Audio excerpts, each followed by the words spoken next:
욥기 32장 엘리후의 첫 번째 충고. 욥의 세 친구는 침묵에 잠겼다. 할 말을 다 했는데도 욥이 자신의 잘못을 조금도 인정하지 않고 완강하게 버티니 어찌할 도리가 없었다. 이렇게 되자 엘리후는 화가 났다. 엘리후는 람 족속 출신인 부수 사람 바르겔의 아들이다. 그는 하나님보다 자신이 의롭다고 주장하는 욥을 참을 수 없었고 욥의 말에 변변히 대답도 못하고 그의 잘못을 입증하지 못하는 세 친구도 못마땅했다. 그들보다 나이가 어렸던 엘리후는 자신이 말할 기회를 기다리고 있었는데 세 사람이 논중에 지친 것을 보고 참아왔던 분노를 터뜨렸다. 부수사름 바라겔의 아들 엘리후가 말했다. 나는 어리고 어르신들은 연로하신 데다 경험도 많습니다. 그래서 나는 지금까지 입을 다물고 논의에 끼어드는 것을 자제했습니다. 나는 줄곧 생각했습니다. 경험의 힘이 드러나겠지. 저분들은 오래 살아온 만큼 더 지혜로울 거야. 그러나 내 생각이 틀렸음을 깨달았습니다. 지혜로운 사람에게 통찰력을 주는 것은 사람 안에 있는 하나님의 영, 곧 전능하신 분의 숨결이더군요.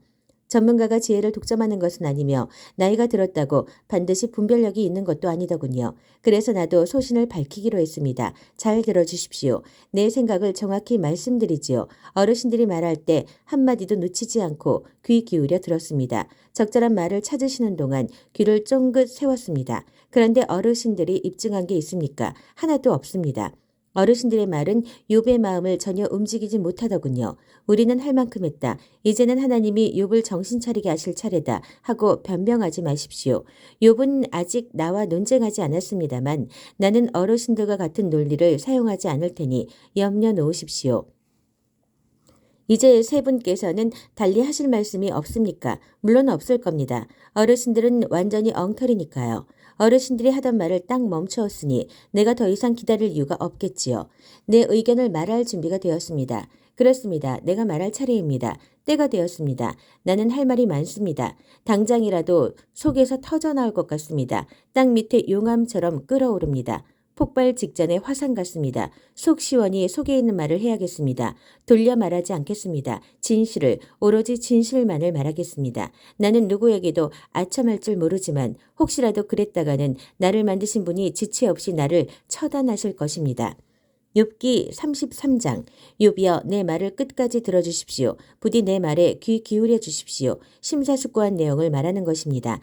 다른 숨겨진 의도가 있는 것은 아닙니다. 내 마음을 정직하게 토로하는 것입니다. 하나님의 영이 지금의 나를 만드셨고 전능하신 하나님의 호흡이 내게 생명을 주셨습니다. 할 수 있겠거든 내가 틀렸음을 입증해 보십시오. 주장을 펼쳐 보십시오. 스스로를 변호해 보십시오. 자, 나는 당신과 다를 바 없는 인간입니다. 우리 둘 다 흙으로 만들어졌습니다. 그러니 이 상황을 같이 풀어나가 봅시다. 내가 드세게 나간다고 기가 죽지 않았으면 합니다. 당신은 이렇게 말했습니다. 내 귀로 똑똑히 들었습니다. 나는 결백하네. 잘못한 게 없어. 믿어주게. 나는 깨끗하네. 양심에 거리낄 게 없어. 그런데 하나님이 자꾸만 나를 괴롭히시고 나를 원수 대하듯 하신다네. 나를 감옥에 쳐넣으시고 끊임없이 감시하시네. 하지만 분명히 말하겠습니다. 욥이여, 당신은 완전히 잘못 생각하고 있습니다. 하나님은 그 어떤 사람보다도 훨씬 크십니다. 그런데 어찌 감히 그분을 법정으로 불러놓고 당신의 비난에 답하시지 않는다고 불평합니까? 하나님은 어떤 식으로든 항상 응답하십니다. 사람들이 때로 그 사실을 인식하지 못할 뿐이죠. 예를 들어 사람이 곯아떨어지거나 곤히 잠들었을 때 하나님은 꿈이나 밤의 환상을 통해 그의 귀를 여시고 여러 차례의 경고로 경각심을 심어주십니다. 그가 계획하는 나쁜 일이나 무모한 선택에서 돌이켜 때에 이른 죽음을 당하거나 돌아올 수 없는 강을 건너는 일이 없도록 보호하시려는 것입니다. 그런가 하면 그가 고통을 겪게 하시거나 병상에 드러눕게 하여 관심을 유도하기도 하시는데 그렇게 되면 그는 음식을 보기만 해도 질색을 하고 입맛을 잃어 평소 즐겨 먹던 요리마저 싫어하게 됩니다. 살이 빠지고 비쩍 말라 앙상하게 뼈만 남습니다. 죽음의 낭떠러지에 매달려 당장이라도 숨이 끊어질 수 있음을 깨닫게 됩니다.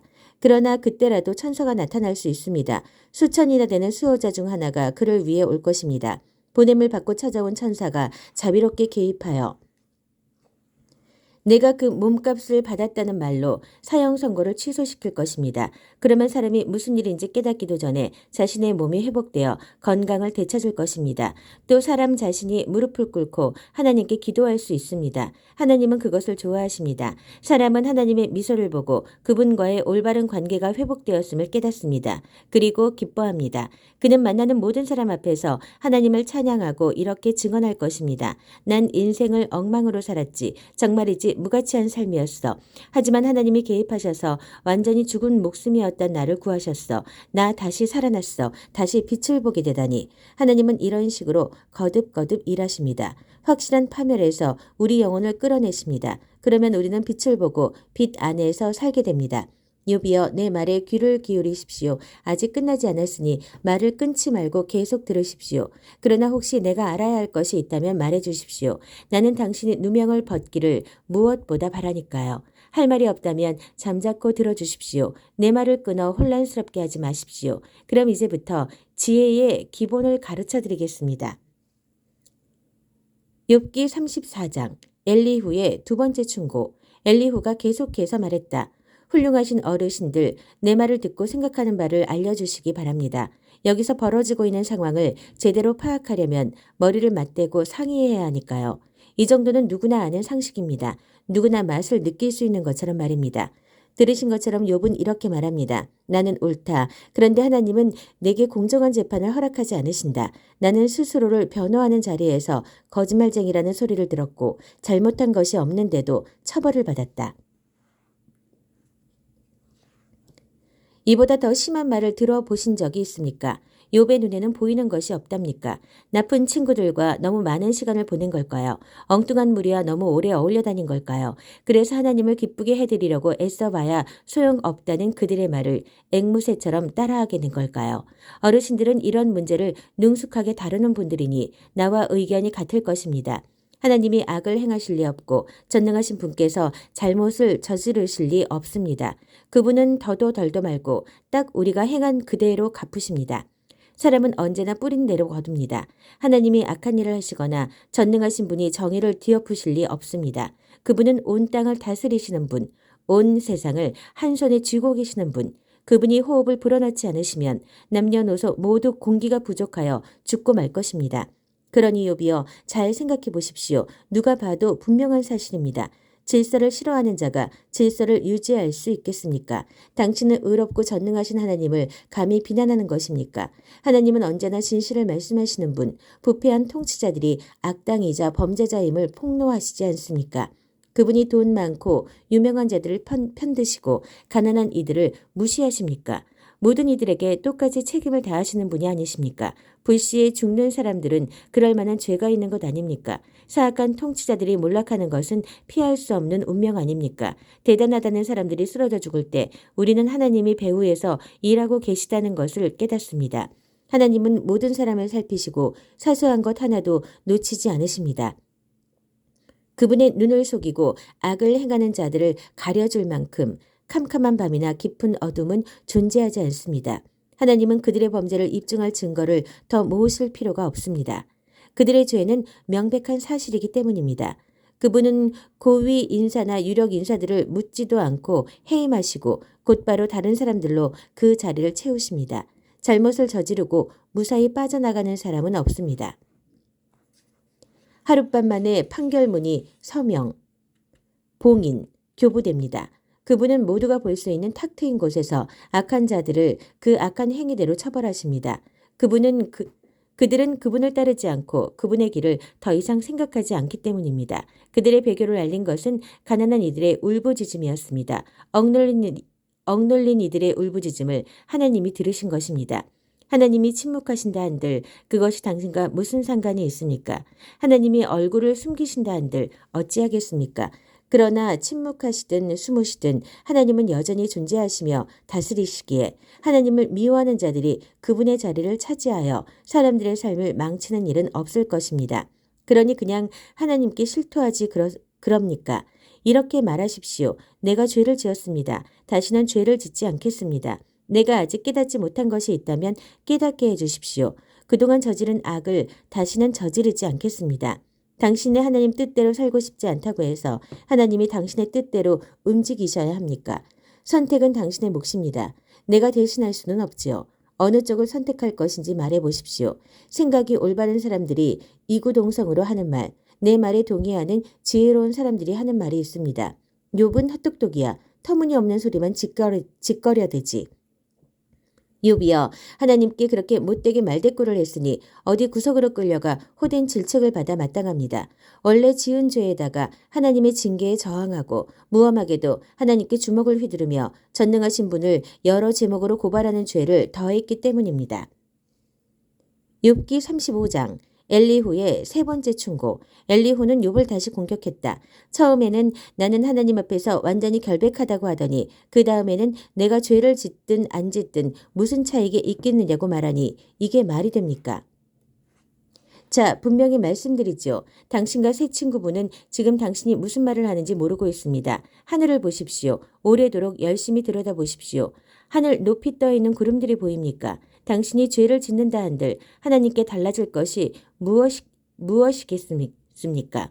당신이 아무리 큰 죄를 짓는다 한들 그것이 하나님께 대수겠습니까? 당신이 선하다 한들 하나님이 거기서 무슨 득을 보시겠습니까? 그분이 당신의 업적에 의존하기라도 하신단 말입니까? 사람이 선한지 악한지에 관심을 갖는 사람들은 가족과 친구와 이웃뿐입니다. 하나님은 사람의 행위에 의존하지 않으십니다. 사정이 어려워지면 사람들은 도움을 청하며 부르짖습니다. 이리저리 차이는 신세에서 벗어나게 해달라고 부르짖습니다. 그러나 사정이 좋을 때는 하나님을 전혀 생각하지 않습니다. 하나님이 사람들의 마음에서 노래가 흘러나오게 하시고 온 세상을 과학교실로 삼으시며 날짐승과 들짐승을 통해 지혜를 가르치실 때도 마찬가지입니다. 사람들은 오만하게도 하나님께 관심을 갖지 않습니다. 그러다 곤경에 처하면 비로소 하나님을 부르지만 이번에는 하나님이 그들에게 관심을 보이지 않으십니다. 그런 기도는 순간적인 두려움을 빼면 아무 실체가 없고 전능하신 분은 그런 기도를 무시하십니다. 그러니 당신이 하나님의 응답을 기다리다 지쳤고 하나님이 세상의 문제들을 보시고 진노하셔서 뭔가 조치를 취해 주시기를 기다리다 지쳤다고 말한다 해서 하나님이 당신에게 눈길을 주실 것 같습니까? 욥이여, 터무니없는 소리만 하고 있군요. 그것도 쉴 새 없이 말입니다. 욥기 36장. 엘리후는 심호흡을 하고 계속해서 말을 이어나갔다. 조금만 더 참고 들으십시오. 납득하게 될 것입니다. 하나님 편에서 할 말이 아직 남아 있습니다. 나는 이 모든 내용을 만물의 근원이신 분께 직접 배웠습니다. 정의에 대해 내가 아는 것은 모두 나를 지으신 분이 알려주신 것입니다. 믿어주십시오. 나는 더하지도 빼지도 않고 진리만을 말할 것입니다. 정말입니다. 내가 속속들이 아는 내용들입니다. 하나님은 전능하시지만 무고한 사람을 힘으로 누르지 않으십니다. 악인들의 경우는 이야기가 다른데 하나님은 그들을 본체만치 하십니다. 하지만 그 피해자들의 권리는 보호하십니다. 하나님은 의인들에게서 눈을 떼지 않으시고 그들에게 아낌없는 영예를 베푸시며 끊임없이 높여주십니다. 상황이 좋지 않을 때, 고난과 고통이 닥칠 때 하나님은 무엇이 어디서 잘못되었는지 알려주십니다. 그들의 교만이 문제의 원인임을 보여주십니다. 그들이 그분의 경고에 주목하도록 만드시고 잘못된 삶을 회개하라고 말씀하십니다. 그들이 그 말씀에 순종하고 그분을 섬기면 오래도록 풍족하게 살 것입니다. 그러나 불순종하면 한창 때 죽어 인생에 대해 조금도 알지 못하게 될 것입니다. 하나님을 모르는 성난 사람들은 불만을 토로하며 자신의 어려움에 대해 남 탓을 합니다. 성적 방종을 일삼으며 인생을 즐기다 정력을 낭비하고 결국 한창 나이에 죽고 맙니다. 그러나 고통을 통해 지혜를 배우는 사람은 하나님이 그 고통에서 건져주십니다. 욥이여, 하나님이 절체절명의 위기에서 당신을 구해내고자 애타게 호소하시는 모습이 보이지 않습니까? 그분은 당신을 탁 트인 안전한 곳으로 이끌어내셔서 좋은 것들이 가득 찬 잔치로 초대하고 계십니다. 그런데 지금 당신은 악인들의 죄악을 답습하며 하나님 탓하는데 정신이 팔려 있습니다. 당신의 많은 재산에 헛된 기대를 걸지 말고 뇌물을 써서 빠져나갈 수 있다고 생각하지 마십시오. 돈을 바쳐 빠져나갈 계획이었습니까? 당치도 않습니다. 사람들이 고통을 잊고 잠드는 밤이 되면 그나마 좀 나을 거라 생각하지 마십시오. 무엇보다 더 많은 악을 저질러 사태를 악화시키지 마십시오. 지금 당신이 고통을 겪는 이유가 바로 그것입니다. 하나님이 얼마나 강한 분이신지 알기나 합니까? 그분처럼 위대한 스승이 또 어디 있습니까? 이제까지 누가 그분께 이래라 저래라 한 적 있으며 그분을 나무라며 그거 완전히 잘못하셨네요 라고 말한 적이 있습니까? 그러니 수많은 사람들이 노래로 기리는 그분의 놀라운 일을 찬양하십시오. 누구나 그것을 봅니다. 아무리 멀리 있어도 다 볼 수 있습니다. 오래오래 찬찬히 살펴보십시오. 하나님이 얼마나 위대하신지를, 무한하신 분, 우리가 상상하거나 이해할 수 없는 수준을 훌쩍 뛰어넘는 분이십니다.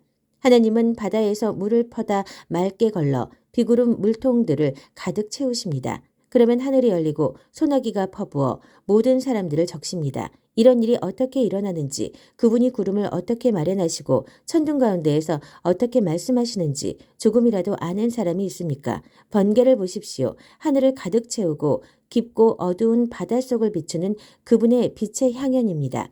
이것들은 하나님의 주권과 관대하심, 애정 어린 보살핌을 상징합니다. 그분은 표적을 정확히 겨냥하여 빛의 화살을 쏘십니다. 지극히 높으신 하나님이 악에 노하여 천둥 소리로 호통을 치십니다. 욥기 37장. 그 소리가 들릴 때마다 내 심장이 멎습니다.